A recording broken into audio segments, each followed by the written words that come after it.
Funding for this program is provided in part by the Minnesota Arts and Cultural Heritage Fund and the citizens of Minnesota. KSMQ has had a history of presenting interesting and entertaining local programming, 4 decades of it in fact. This marks the 40th year that KSMQ has been on the air. The station has grown and changed since it began in 1972, but continues to present stories that affect people locally. Throughout the years, our commitment to excellence has remained the same. On this program, we'll explore how KSMQ has grown from its infancy in the early 70s, and we'll take a peek at what we're up to today.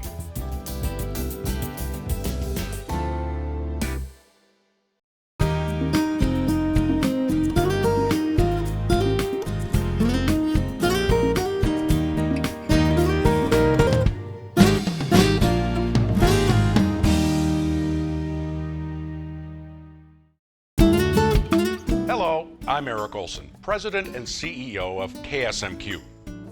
KSMQ Public Television began in 1972 as an educational broadcast training facility that ran 90 minutes of programming a day. In the 40 years since, the station has blossomed into a professional television outlet that brings quality public broadcasting to over 655,000 people in our region.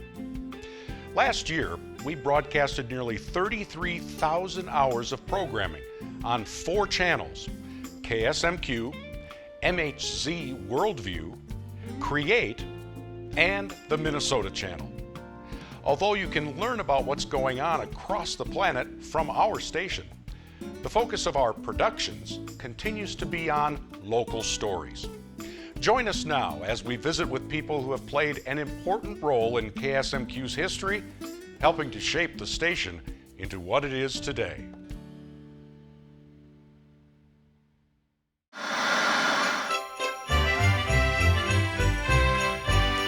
Good evening and welcome to the second night of the 26th annual KSMQ Holiday Auction. Hi, I'm Danielle Heining. I'm the acting station manager here at KSMQ, and we are excited and ready for another wonderful night of live television, live bidding, live auctioning. We've got hundreds of items donated by area businesses all throughout southern Minnesota. It was a very, very important time to be working for public television because before the 70s, there was no public television station here in this region. And so KSMQ, KAVT at that time, really filled an important niche with educational programming for children, commercial-free news, information, in-depth programming for adults that helped educate, inform, and really enlighten the population. So it was a revolutionary type of service at that time because there was nothing like public television. It was just basically the big 3 networks. And so public television has really filled an important niche to educate all the people of this region.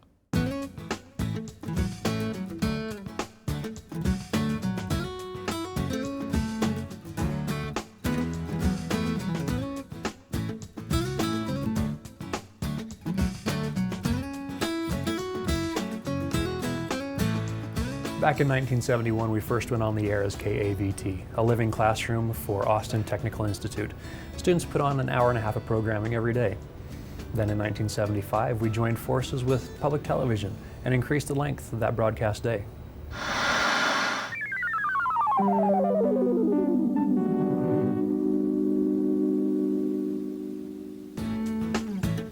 In 1985, we changed the call letters from KAVT to KSMQ, also known as QTV.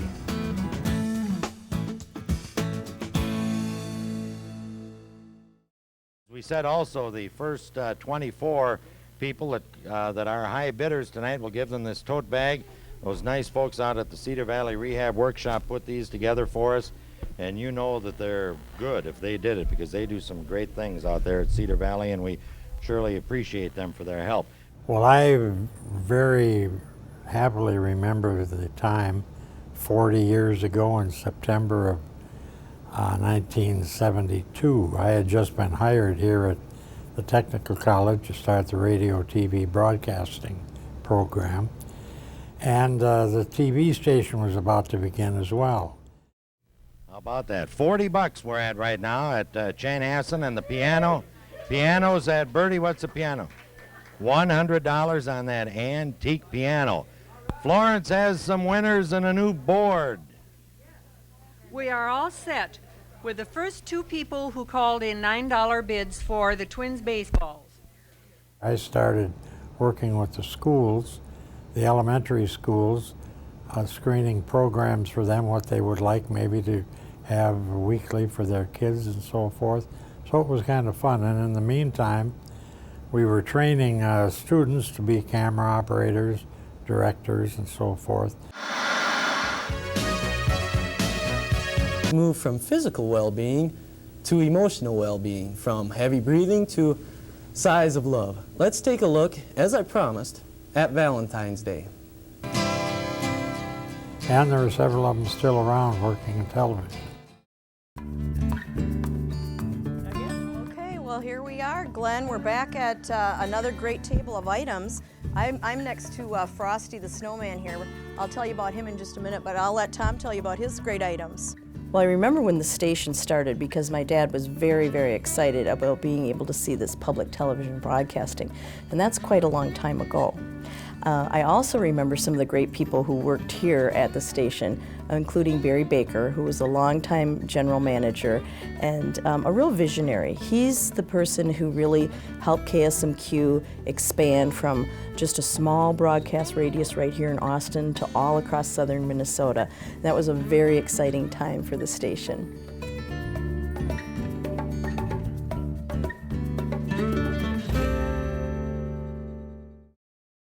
And our look back at 40 years of KSMQ Public Television continues now.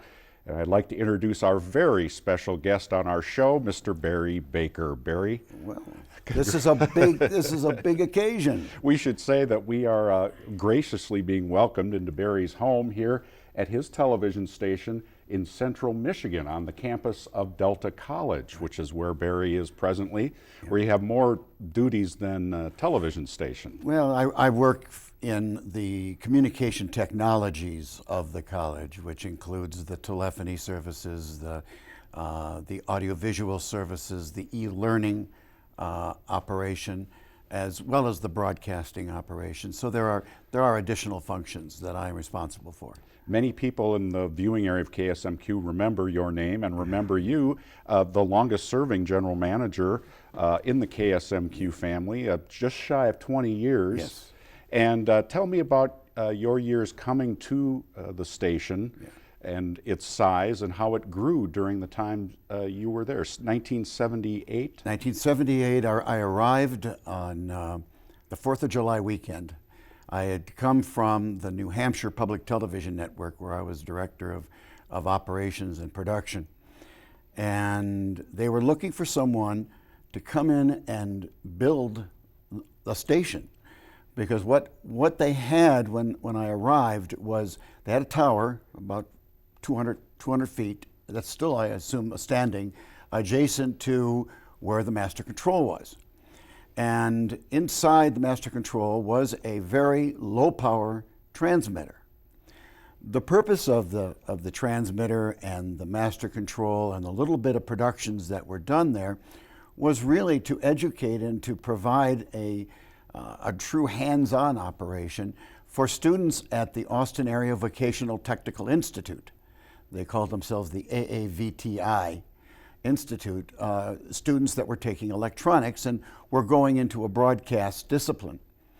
You don't see much of that anymore. No, it was sort of a lab almost. It was. It was a living lab in the fact that they were on the air, and people within a very small area of around the Austin community could see whatever they were doing. So there was some shows. There were some talk shows. And there was also, in the morning, a few instructional television programs that were sent out to Independent School District 492, which owned, at that time, the station. The VOTEC, it had recently moved away from ISD 492 and became part of the state vocational technical system. But it was still, with its board, the board was still the same board that was running ISD 492. Did you think when you got to town, my goodness, this is a really small operation, what did I get myself into? Or did you find good community support? What was it like? Well, it was very strange, because as I was driving down Interstate 90 and I was getting closer and closer to that west side of Austin, I kept looking for this tower. And I kept looking up, and then when I saw this tower kind of creeping over the top of this vocational building, and I thought, this is going to be a challenge. Because when I finally went in and saw the facility, there was no question in my mind that it was going to have to be completely revamped and upgraded. Not that it wasn't doable, it meant that we had to raise a considerable sum of money in order to match the federal dollars that were available for just this kind of a project. Do you recall how many years it took before you whipped it into a semblance of the vision you had for it? Well, by 1979, we had already made our application to the NTIA PTFP, which is the federal program. It's all part of the Department of Commerce.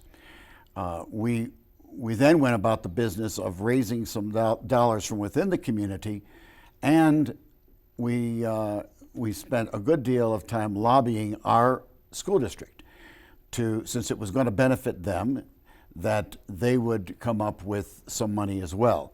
And they did. The ISD 492 came up with $350,000, which was a major contribution back in those days to go towards the improvement. And what that improvement entailed was the construction of a 500-foot tower on the property of the Austin Area Vocational Technical Institute, and with a brand new blockhouse tied back to master control with fiber optics, a brand new technology.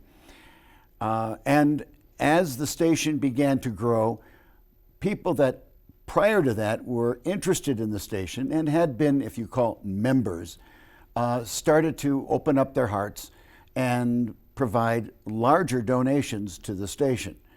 We also began an auction, a public television auction. And in those days, you could get a significant amount of contributions from the community that made it possible for us to run an auction, but we needed a lot of volunteers. So not really having a home for all of our staff, we went out to one of the schools called Webster School, which I don't even think is still standing, Webster Elementary School. And in that school, there was a group called I think it was VAC, Volunteer Action Corps. And they had been around for quite some time, operating out of Webster, providing volunteerism around the entire community. Well, I thought, what a great group to get ourselves tied in with, because there was an automatic batch of volunteers. And we brought them in, and they liked the idea of helping public television. We liked the idea of having them available. And they came in and helped us with our auctions, with our festivals, with all kinds of special events.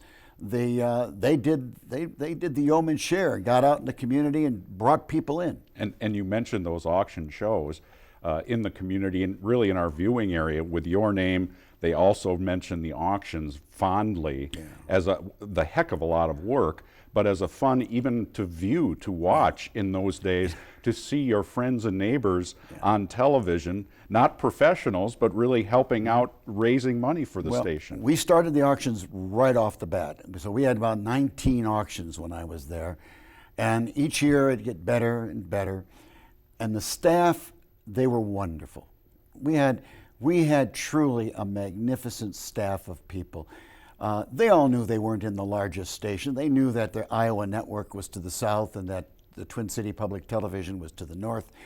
But they all felt a responsibility to bring localism and information to the southern part of the state, which included everything from Blue Earth all the way to the Mississippi River, and that was what we were looking for. And as far north as Mankato, we felt all of these people were basically shared the same values and the same kind of programming needs that would complement Channel 2 up in the Twin Cities, not take its place, but would complement it.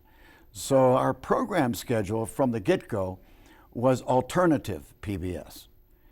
We cherry-picked our programming back in those days, or we were LUD stations, limited use stations, and they had all kinds of names for us at PBS, but we bought only enough programming so that we had the taste of being a PBS station while emphasizing localism. Do you have overall, certainly there were challenges there, but fond memories of your time in Austin? Yeah. I truly enjoyed my stay in Austin. The Austin citizens were wonderful to me, to my family. My children both graduated from Austin High School. My son was born in Austin and graduated from Austin High School. It was a great place to raise a family and to live. I was part of the community. I participated in the Northwestern Singers, which I have nothing but great memories of. A terrific group of men and women providing entertainment. Also, the theater that was starting up using the old motion picture theater downtown, Paramount. And also on the other side, which was not part yet of the vocational school, the Austin Community College had their regular theatrical productions that they did that I would get involved in and be on stage, and I'm a ham. And who isn't? If you're going to be in this business, you got to be a bit of a ham. And I performed on stage for many shows and truly loved it. But getting back to what really made the difference was the staff of KSMQ. When I got there, the call letters were KAVT. That was Austin Vocational Technical. That was the call sign for that first training transmitter. When we got the larger transmitter, we changed to Southern Minnesota Quality Broadcasting and went with QTV. And that was quality television, and that's how we branded it. And long before it became fashionable, we started burning the image on the far bottom right of the Q TV, so that when people were going through their channels, because cable was just starting to provide hundreds of channels for people to see, we had that Q there. And we always said, if you're going through looking for something good to watch, find the Q, and you will learn something. Well, Barry Baker, we hope to continue the legacy that you began and picked up and began at KSMQ Public Television, and we thank you very much for your giving us your time today to share a few memories. Yeah. Well, I am honored that you came to our facility to see what we've done, and I thank you for taking on the job of keeping that station alive and well and really vital to the community. Thank you so much. Wonderful.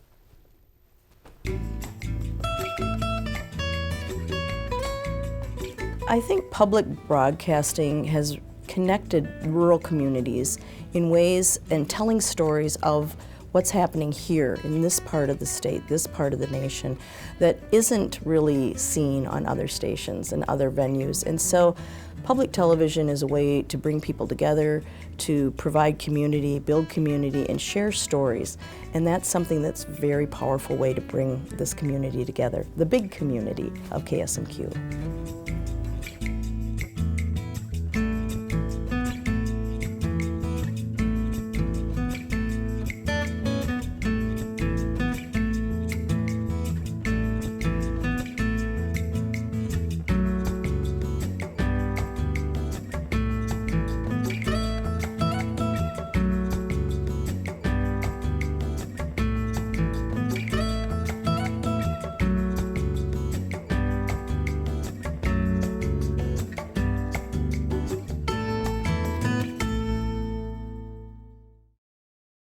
So I first came to public broadcasting through my father. He was a big fan of public broadcasting, public radio, public television, and I remember really clearly as a child he would spend hours and hours adjusting the rabbit ears on the television.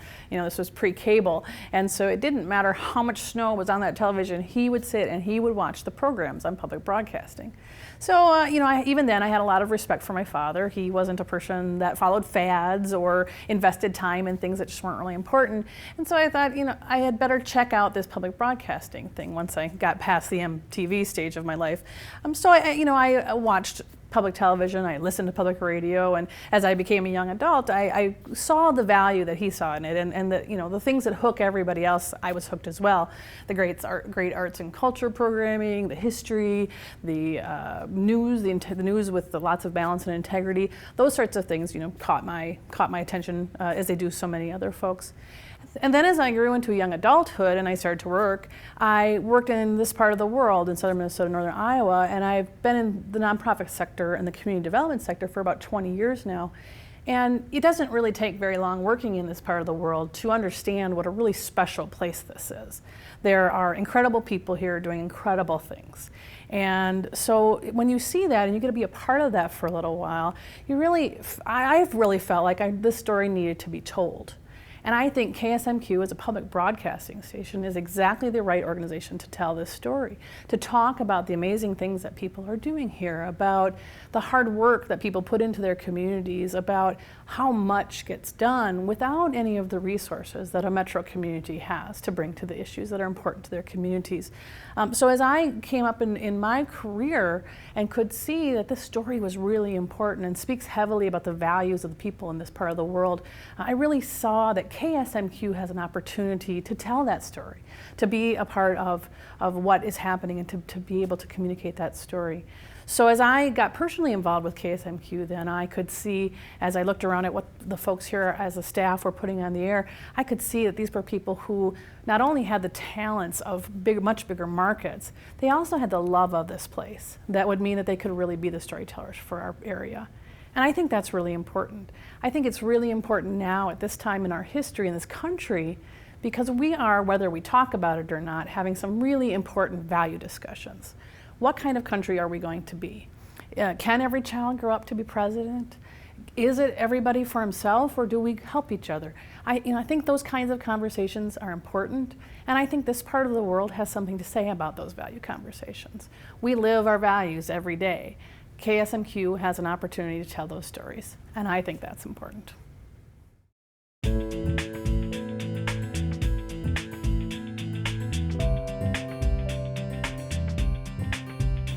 The thing I love most about being involved with KSMQ is the opportunity to work with people, and people that were a part of this community and a part of this region. It gave us a chance to tell our stories, to tell everybody how we felt about things that were important to us, and to be able to do that in a live production setting where you have a control room full of people and a studio full of people. The excitement is just incredible. There is an inexpressible value to being able to utilize a resource like KSMQ.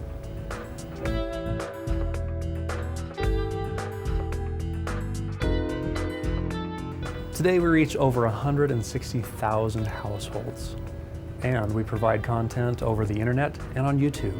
That gives us a chance to reach more people than ever.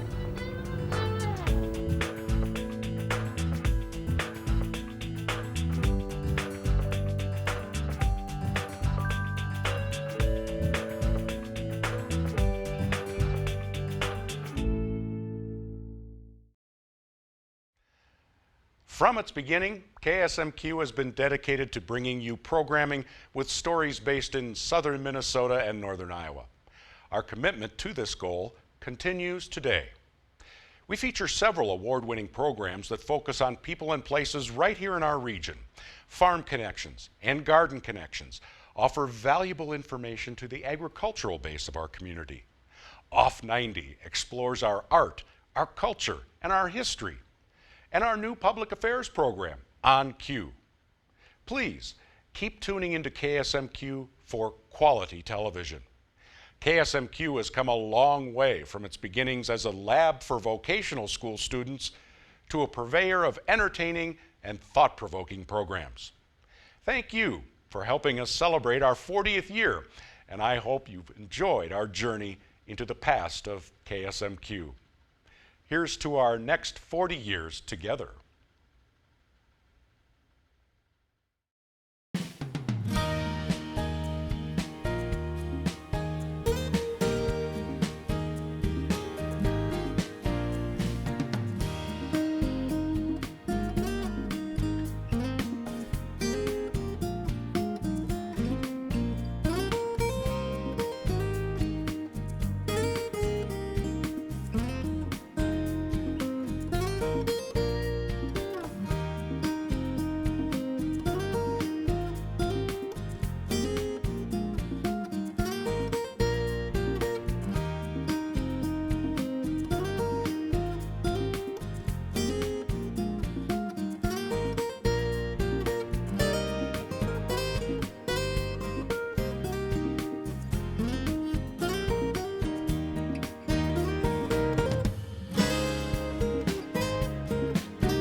Funding for this program is provided in part by the Minnesota Arts and Cultural Heritage Fund and the citizens of Minnesota.